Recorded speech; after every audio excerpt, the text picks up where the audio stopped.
Once, when I was a boy, I believe that I could mayhaps become deathless.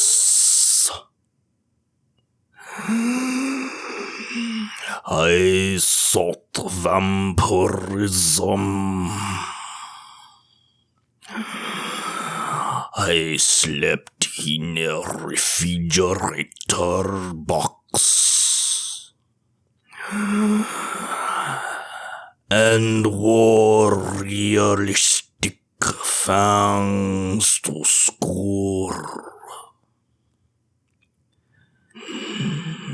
in an attempt to bring into this reality my biggest dreams.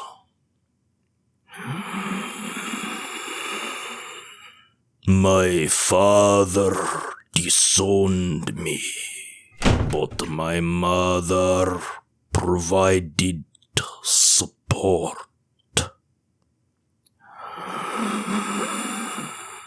I was Mummy's little Dracula.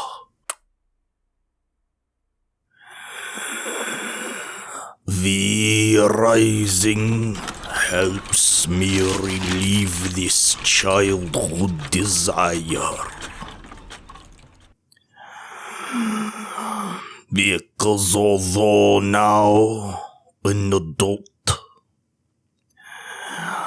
I could not get a loan for a mansion, cathedral, or even the smallest of castles. Run, intro.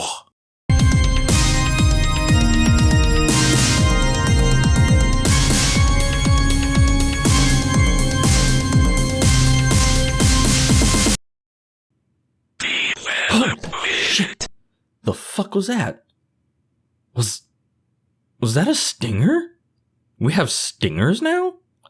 Okay. Moving up in the world. I like it. It makes me feel uncomfortable. Like I'm trying to be a YouTuber or something. Anyway, V Rising. Developed by Stunlock Studios and released on May 8th, 2024, just like 3 days after Cinco de Mayo and only 179 days before Halloween for PC, and then the PS5 on June 11th. Oddly enough, for like $39.99 on the PSN and $34.99 on PC for whatever the reason. I tried reaching out to Mr. PlayStation about the 5 Eddie markup charge, and he had this to say. You see, we like money, and we know humans have money, so we decided to charge more. $5 more. I was also having trouble finding online any other reason why Mr. PlayStation would charge more, other than what was stated in that totally real video clip you just saw. I guess if you want to save 5 credits, get it on PC, where playing online is still free, at the time of me posting this review.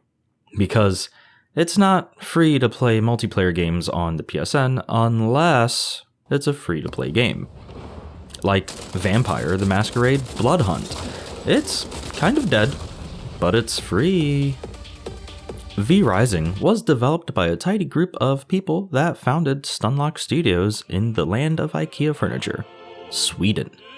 Starting out in 2008 as a coagulation of students forming a team to work on a game. That game? Bloodline Champions. Can you give us just a brief history of Stunlock Studios?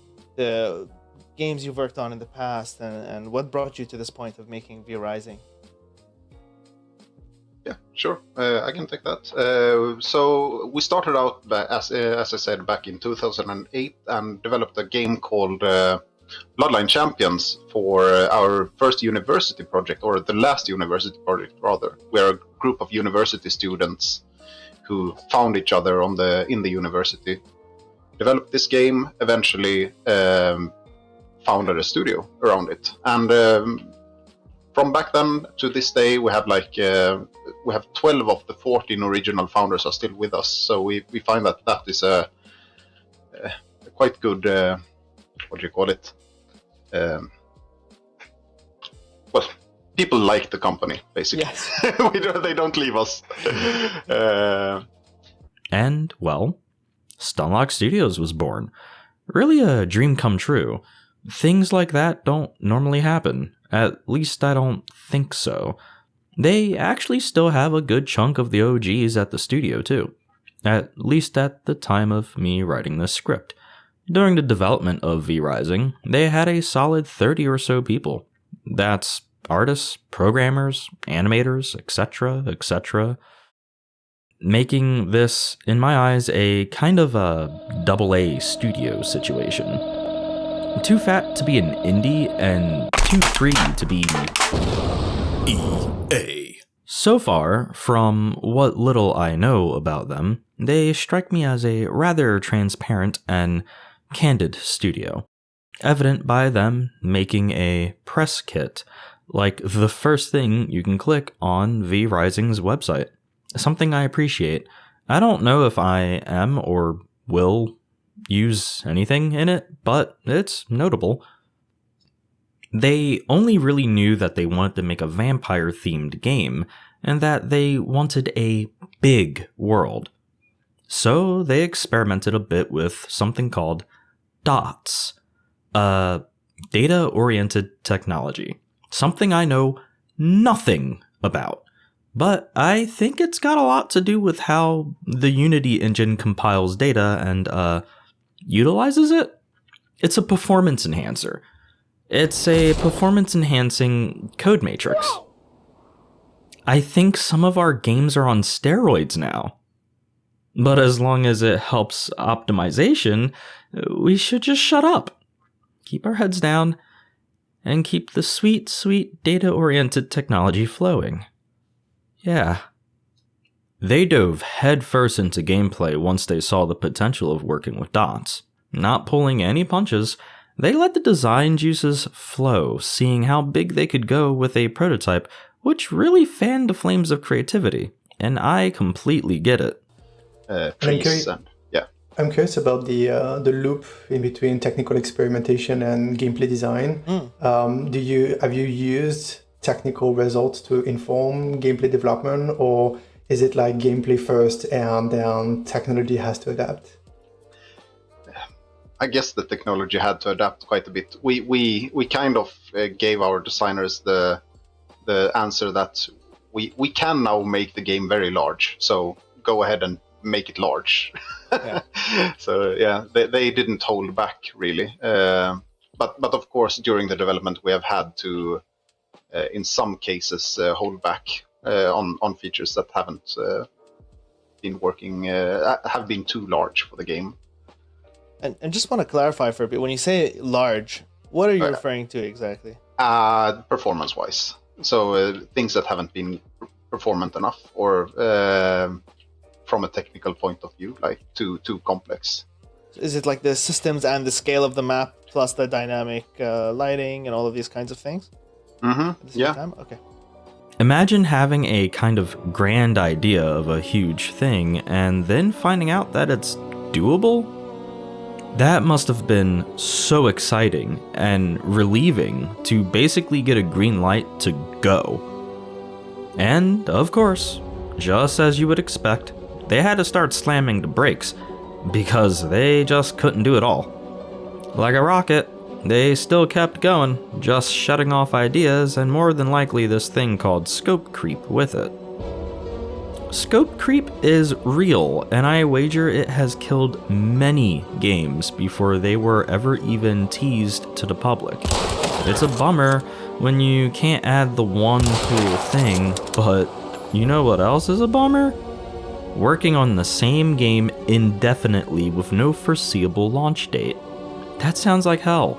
not gonna lie. And it's real. It happens. Looking at you, Kingdom Hearts 3.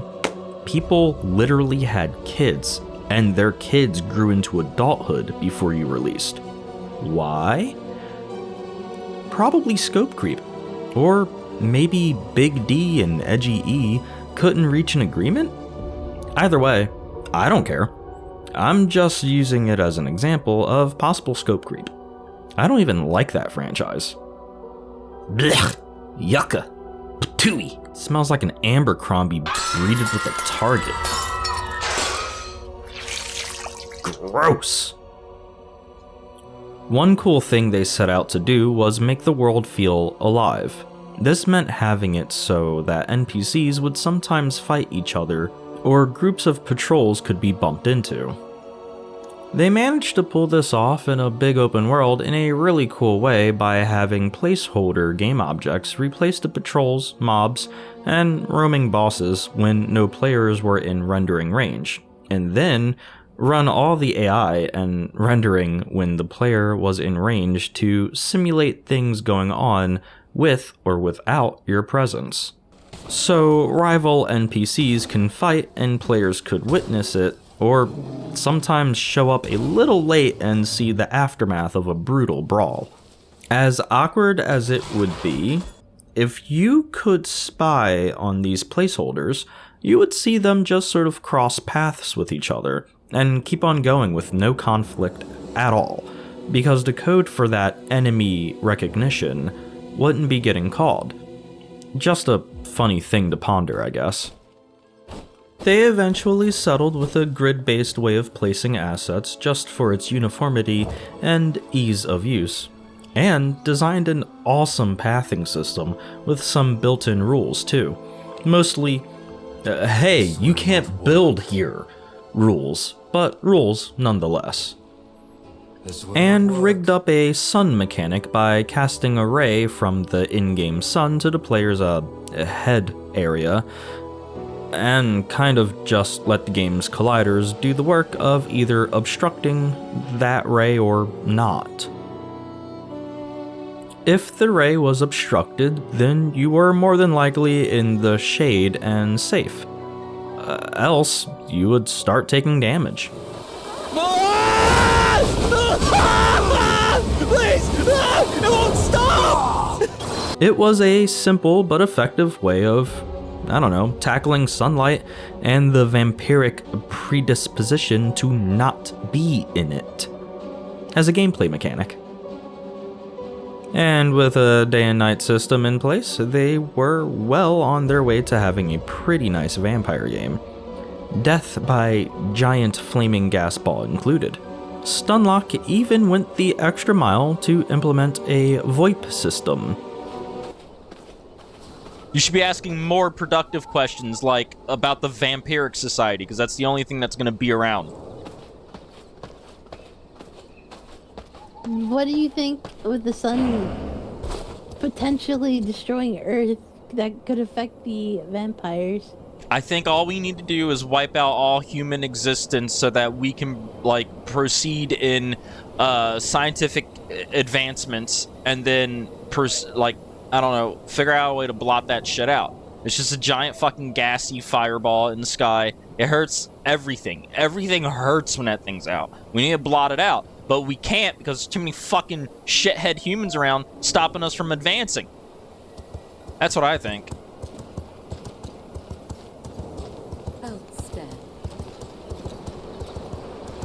It turns out Unity has one built in, now called Vivox, that Unity purchased in 2019.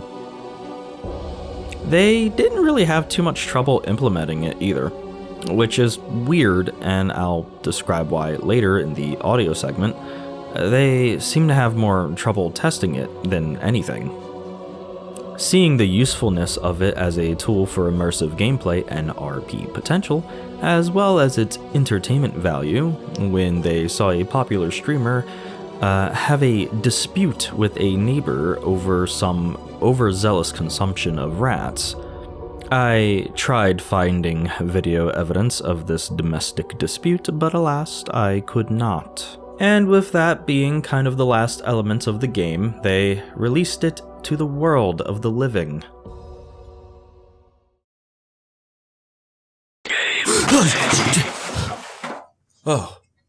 Oh yeah. Right. Stingers. They, Stunlock, had a big hit with Battle Riot, and used what transferable knowledge they had gained for V-Rising. It really shows in the combat style and the choice in isometric camera, as Battle Riot was a MOBA game, and much like a MOBA, V-Rising definitely plays. You could easily see them turning this into a vampire-themed MOBA if they wanted to. And that would probably be the only MOBA that I would play, to be honest. I would really like to see more horror themes seep into more styles of games. I famously hate cars, but Twisted Metal, Black specifically, is one of my favorite games of all time. Why? Horror. And V-Rising, to me, strikes me as a horror MOBA. MMORPG light. Isometric RPG hybrid game. This game is a genre bender. It's got a lot of stuff going on. It's even a little bit of a roguelite, in a sense that you drop your inventory upon death. Things feel solid, like when you hit something there's a weight behind it. Which helps lend to the physics that they decided to load this bad boy up with. It's not like it's a physics-based game or anything, but there are a good deal of breakable objects, and ragdoll is abundant. I don't know, it's hard to describe. Despite this being an on-the-surface arcade-style game, it feels solid. It's not floaty, it's not too fast-paced, it's just realized and grounded, I guess. I might be misdescribing things here, but it feels like it's a world that's alive that you're in, and that's pretty dang neat. It's got a bit of twin-stick shooter in it too. You aim with the mouse and move with WSAD, or I think. The left stick controls the tootsies and the right stick controls the camera when it comes to console-style controllers, like your typical Logitech GF710 wireless gamepad, commonly used for piloting submersibles. A VTuber I know told me that the controls for the gamepads were just not great. It was doable, but they couldn't recommend it in any serious capacity, i.e. PvP. V-Rising also supports a rather robust castle build mode. I could spend hours just building and furnishing and decorating my castle, honestly. And when this game first released, I did. This was before they even had the ability to have multiple story buildings. I was the guy that made the castle in the coven that I was in, but that was before I even started YouTube, so I only wish I could show and tell. But just so you know, if you're a fan of building houses a la The Sims and love gothic decor, like me... My voice and the excitement, we got new caskets? Yeah. Fuck yeah! This is from Castlevania. These are awesome! Then you'll have something to sink your fangs into here. It's also kind of a big part of the game for PvP servers, as your castle can be under siege by rivals, so constructing a nicely fortified lair is much advised. I don't know about you, but if I'm going to spend all day building a castle to defend its heart so its walls won't dry up and become so easily taken over, you better believe I'm going to dress it to the nines. Just because it's a bunker doesn't mean it has to look like one. Slather that sledgehammer in glue and dip it in glitter, baby. A ghoul without lipstick is just a ghoul. Okay, hold on there, Speedy McFastbat. Last time I put this just before end credits, so I don't think it yielded much results. Therefore, I'm going to drop this here. If you want the next season to be about cults, drop a "I'm not in a cult" in the comments. Please. And if you rather have the next season be about zombies, drop me a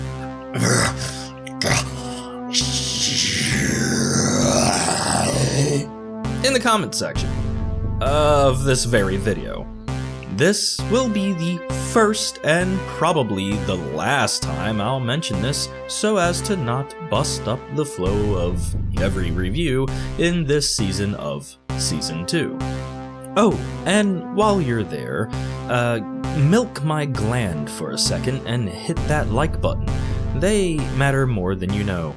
I believe I also may comment back? Maybe? I'm actually more introverted than I let on. Now please, do continue with some more gameplay info, my fellow flesh inhabitor. What was I saying? Right, gameplay stuff. When you start, you wake up in a crypt, and make your way through a tutorial level where you get used to the basics of combat in a nice organic way.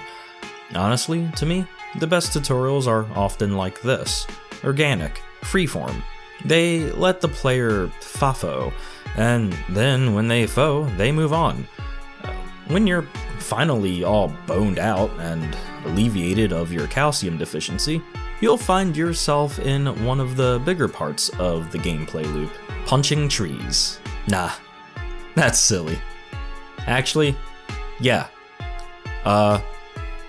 There's a crafting mechanic that's huge and kind of integral to the game, so of course you kind of start by harvesting trees, then rocks, and grass, and other plants, and so on and so on and so on. If it wasn't so important, it would easily be the worst aspect of this game, but it makes up for it. You are rewarded with all kinds of stuff from collecting the materials. Collecting mats in this game is such a huge chunk of the loop, but is sadly so mind-numbing that I found myself on multiple occasions operating my brain on eco mode. In one way, I can see the value in this, as it's something you can do to progress in game with your brain off. Sometimes people want to play something, but don't want to have to be completely engaged. It's still a rewarding thing, though, if not a bit of a drag. But I wouldn't know how they could have done it any other way. How do you have a building mechanic without a gathering and crafting one too? I wouldn't want to work for coin in a game so I can buy things. This isn't The Sims. To be fair, you do gather a lot of stuff almost unknowingly anyway, so that at least tapers the grind a bit. One of the rewards for harvesting materials is obviously your castle, as your castle requires all sorts of materials to build and furnish it, and in fact sustain itself in the world. Your castle has a heart, and that heart needs to be fed blood. Blood essence. Or your walls will be easily destroyable by rival vampires. That is, of course, if you're playing on a public PvP server. You get this blood essence almost by not even trying. Usually by killing NPCs. Any NPCs, really. It just pops up in your inventory. And I think sometimes it's dropped on the floor? I can't really remember, and I don't feel like booting up V Rising right now to fact check that. Eventually, you'll be tasked with hunting and draining the V blood from a target. This opens up a primary loop in which you fight bosses and sip of their ichor to contract a host of symptoms from V blood that are, but not limited to, wolf form, human form, rat form, bat form, useless frog, bear form. Most of these forms are useful in some capacity, except for the frog form. I have not found a single use for it yet. It won't even jump back up cliffs you can jump off of. But maybe that was a server thing. I don't really know. I wasn't the owner of the server, used for this review. I was just playing on it. And for transparency purposes, it was also on the hardest difficulty. So far, looking into it online, it seems the consensus is that the frog is just a useless schlub. You can be a frog, and that's fun enough, I guess.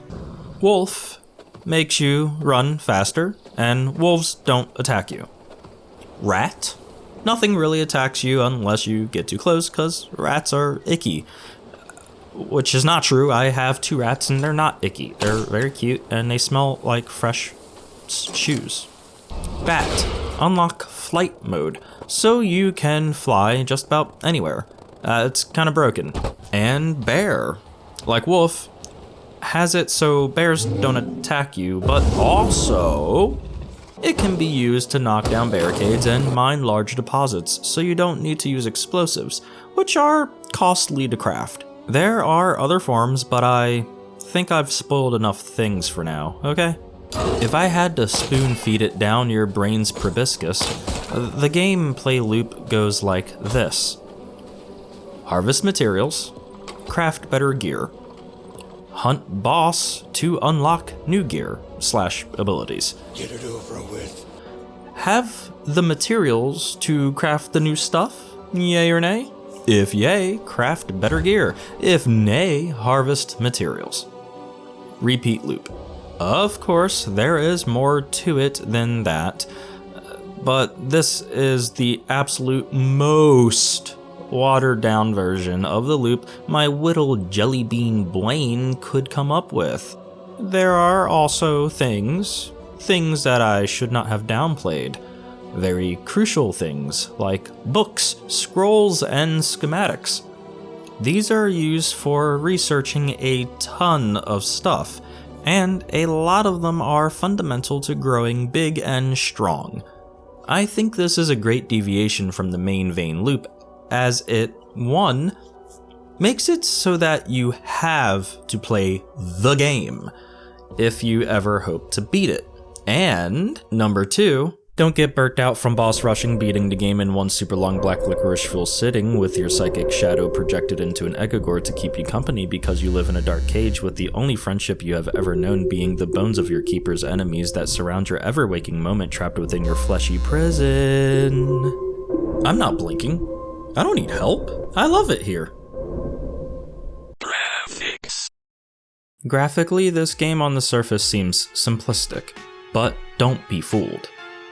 The team behind all the game objects really found ways to weasel in some cool details.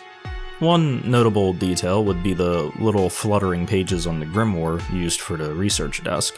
I found it really charming, kind of breathed more life into, I don't know, the setting. It's like almost everything moves, sorta? But not really, like things that shouldn't move obviously don't move, but you get me. Like, there's life in this world. All these little details add up, and I appreciate them. And I'm sure people like me would probably appreciate them too. The more you put into something, usually the better the outcome. I think the attention to that kind of level of detail really pays off in fleshing out the world. Especially for a game of such, on the surface, minimalistic, I guess, art direction.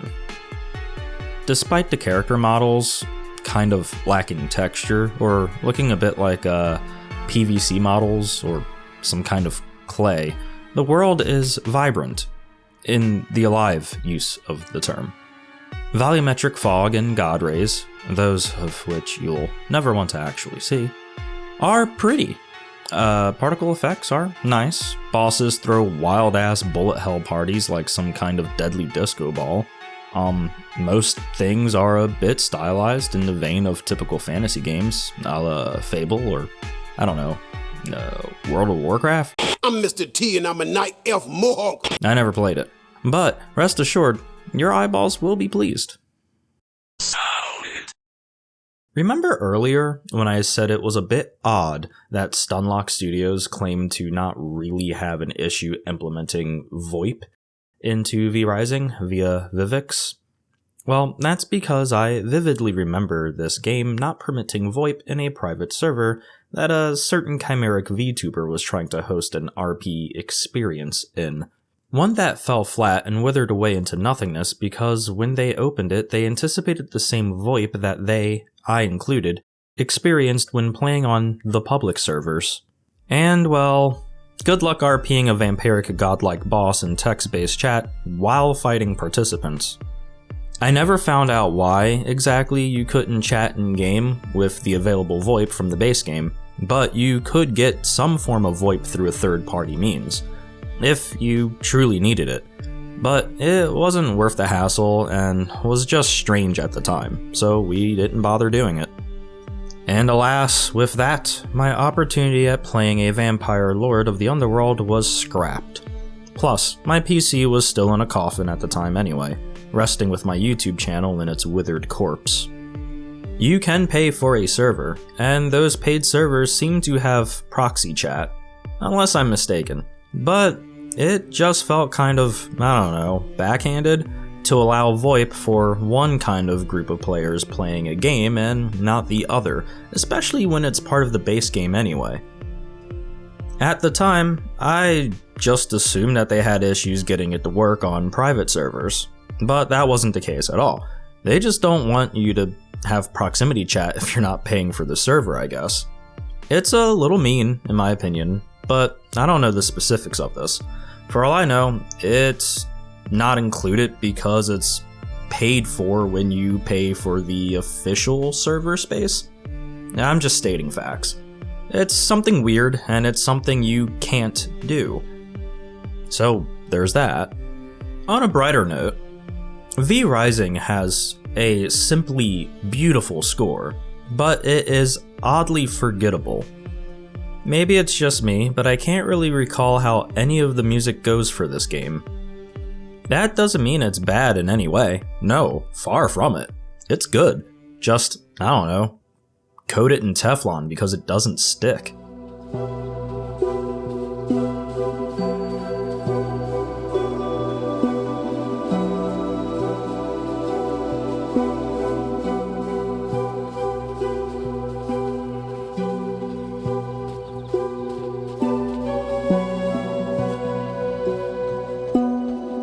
Most of the sound effects are punchy. When you hit something, you can almost feel it, and it tickles your brain just right. It makes doing something satisfying. Something like breaking stuff especially sounds great. Very crunchy, very poppy, very nice. Wood sounds like wood, and placing decor in your house is met with addictive confirmation noises. Sucking sounds sucky. And burning in the sun sounds like what it feels like to walk barefooted on the street in the afternoon during summer school when your dad forgets to pick you up and your bully steals your socks and shoes, so you just kind of walk home. Barefooted. Yeah, how that feels. That's how the sun sounds in this game. Or just whenever I go outside in the summer. The sun in this game sounds like how summer feels to people who don't like summer. I'm doing my best to describe how sunburn sounds in relation to how it feels in a vampire game. What am I doing with my life? It sounds hot.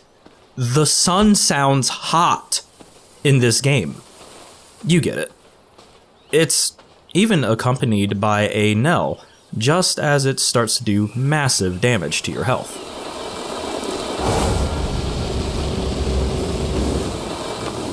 Horses go clip-clop,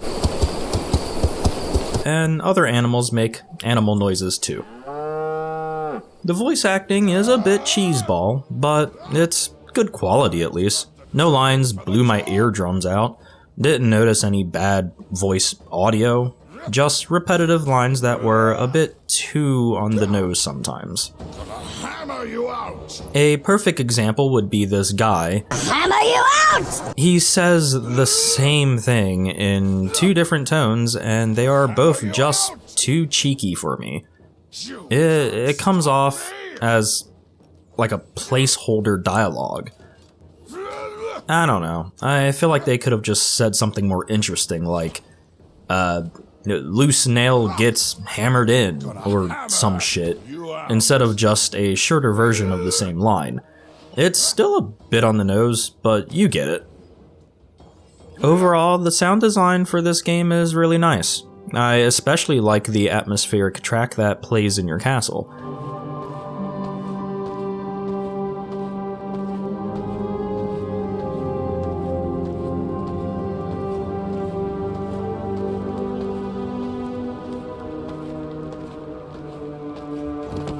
It's just so wispy and ethereal without being spooky. Think more mysterious noble. It's a vibe. Really rouses the Count Orlok within. I could sleep to it. In a good way.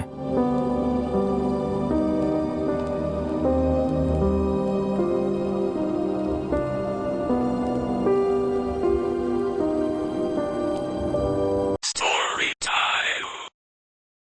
Ugh. I don't know if I'll get used to those. I'm sure every boss has some lore. I'm not covering it here. This video would just never get finished. There are too many bosses, and they are definitely interesting. So, I'll save story time for next game. Sorry, what do I call you guys? Chooms? I call you Chooms, right? Like, that's like, that's a thing I was trying to make. I was trying to make that a thing. I'll save story time for next time, Choomies. Jeez, I gotta think of something else. This isn't even a cyberpunk-themed YouTube channel. I've never even played that game. I just like the cyberpunk aesthetic and cyberpunk stories and cyberpunk universes, but I'm a horror guy. What am I doing? What am I doing? Mayhem Manics. Mayhem Maggots. Mayhem... Extra stuff. There are a total of 7 DLCs on the shop for V as of the writing of this script, and rumor has it there will be no more as of its most recent major update, which in my humble opinion is a-okay. There is plenty to do in this game as is. The DLCs and their corresponding release dates are as followed. V Rising Eternal Dominance Pack, April 28th, 2025. V Rising Sinister Evolution Pack, May 17th, 2023. V Rising Legacy of Castlevania Premium Pack, May 8th, 2024. V Rising Dracula's Relics Pack, May 17th, 2022. V Rising Legacy of Castlevania Premium Bundle. I don't have a date for that one, so tough titty. It came out, though. It's a thing. It exists. None of these DLCs offer any kind of advantage over your enemies. I find this admirable. There is no pressure whatsoever in getting any of these DLCs. They are purely for aesthetic, furniture and decor and the like. Nothing to FOMO over. Just cool goth shit to deck your halls with and I guess your character with. That's it. In fact, if I'm not mistaken, they even allow you to trade them with other users. I've gotten some Castlevania stuff from playing with people who had Castlevania stuff to give me. And to me, that's awesome. Sharing is caring. More companies need to realize that sharing is good. It's a net good. Because if somebody wants to use that thing on their own time without having to rely on somebody else, they'll probably get it. They just want to see what it's like first. You know what I mean? Come on. Let people share shit. Come on. Last words. Controls can feel disorienting, mostly due to the cursor getting lost a lot and your character model being able to face independently from the direction of movement. Like tank controls, but in a faster paced setting and with a mouse cursor. Oftentimes, I found myself struggling to know where exactly I was aiming until I looked at my character's model. I'm also not a fan of this because it forces my eyes to move further away from the action that is happening around my avatar in search of a mouse cursor. It's a nitpick, but when you find yourself whiffing every basic attack, it just doesn't feel coherent. It's a twin-stick shooter style game, but melee, and twin stick shooters that are melee focused will probably always feel awkward, especially when there is no lock-on feature. For me, it's kind of a small blunder that this game doesn't feature some sort of lock-on mechanic. Yeah, it probably wouldn't be great PvP-wise, but the ability to do that with non-player characters would have been nice. It would have made for a smoother combat experience. Call it a skill issue if you want, I'm fine with that. But it doesn't take away from, the possible benefit in smooth gameplay that would have offered, in my opinion. Another grievance I have is when you use an ability, the trajectory that ability has is displayed nice and boldly as to be almost impossible to miss, except for when your mouse hovers over your hotbar and opens up a window covering your screen completely, obscuring your ability to aim with the impossible to miss trajectory indicators, making them very possible to miss all of a sudden. Harvesting materials is a bore. I am indifferent. And I hate to say it, but the endgame here is kind of non-existent. Once you kill all the bosses, the only thing left is castle remodeling and I guess fighting other players. I don't know what a good endgame would look like for V-Rising if I have to be real with you. You kind of just end up babysitting rocks for buff in the end, and that's not very fun or engaging. It's a chore. Making me log in to recharge Heidelin is lame. But it makes sense if you're on a PvP server, I guess. It makes PvP the endgame or something. If you haven't noticed, PvP for me, at least when it comes to this game, it just doesn't tickle my fancy. It's not bad, it's just, I don't know, maybe it's just not for me. So that kind of being the focus of the endgame, it turns me off. Once I got the majority of the stuff, I kind of just didn't come back. Couldn't tell you why. I didn't even beat the game yet. Yeah, it's weird. I guess once you can see where the future of your endeavors lie and you don't really care for what is in store for you, there's no point in playing. If you dig the PvP, you might stick around longer. If you're like whatever about it, like I am, you don't see much of a point to keep playing, honestly. I really love this setting that is put forward in this game. The music, though sadly forgettable, is rock solid. If you have some friends, this game is absolutely a fun one to play with them. Crafting is rewarding, and making the Gothic cathedral of your dreams is just some of the best this game has to offer, in my opinion. There is a huge amount of content to explore here, lots of different biomes and enemies, plenty of stuff to tickle your mummified husk of whatever the hell your fancy is. I love the sense of character progression here too. When you go back to the south, because that's where everybody wakes up, you should be basically a vampire god. If you're at a point in your development where you can survive in the northern parts of the map. I love it when you can go back to an old enemy in a game and just absolutely obliterate their being into semi-sentient code, pixels screaming into the void in vain, never to be respawned. It's a power trip, and I don't get those often, so it's nice when it happens. And that's about the least I can say about V-Rising. What do you want from me? A scoring system or something? Would that be fun? Or based? They still say based, right? I'll give it a solid yay out of woohoo! Which puts it just above sweet and not quite hell yeah. Thanks for watching, and make sure to stock up on your riboflavin flavored, non-carbonated, polyunsaturated blood for the next one because it's got a surprising lack of blood sucking for a vampire game. Let me guess, we have an outro now too, don't we? Great.